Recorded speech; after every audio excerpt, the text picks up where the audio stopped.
Après avoir émis au Premier ministre la synthèse du rapport de sa mission dans l'espace Grand Bandundu, plus précisément dans les territoires des Kwamount, l'archevêque métropolitain de Kinshasa, Fridolin Ambongo, a au cours d'un point de presse tenu ce vendredi 21 octobre 2022 au centre Lindongué dans la commune de Limité évoqué la jeunesse du conflit dans ces coins de la RDC. D'entrée de jeu, l'archevêque de Kinshasa a précisé que ces conflits se passent à l'intérieur du territoire des Kwamount. À en croire Fridolin Ambongo, ces conflits a éclaté dans les secteurs de Bateke Sud à la suite de la majoration des redevances coutumières. Les prélats catholiques parlent également d'une lettre du ministère de l'Intérieur et Sécurité vendue aux fermiers. Il fait savoir que celui qui en dispose ne pouvait plus payer la redevance coutumière au Teke. Partant de toutes ces observations, l'archevêque métropolitain de Kinshasa a suggéré quelques recommandations pour pallier à ces conflits. Que l'on mette sur pied une structure chargée de mener à bien les processus de dialogue et de réconciliation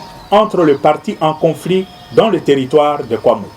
Je ne dis pas réconciliation entre Teke et Yaka. Il n'y a pas de guerre entre les Teke et les Yaka.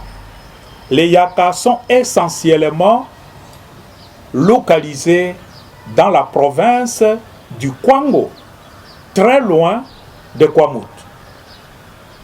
Vous les trouvez principalement à Popokabaka, à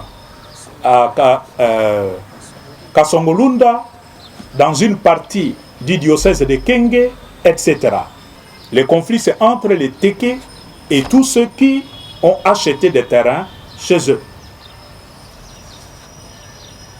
Et c'est entre ces gens que nous pensons qu'il faut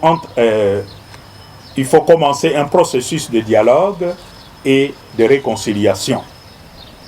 Enfin, que le gouvernement central réponde de manière urgente aux besoins des personnes déplacées et réhabilite des infrastructures détruites, aussi bien celles de l'État, de l'Église que des personnes privées. Rappelons que le cardinal Fridolin Ambongo, archevêque métropolitain de Kinshasa, s'était rendu à Kwamount pour palper du doigt la réalité.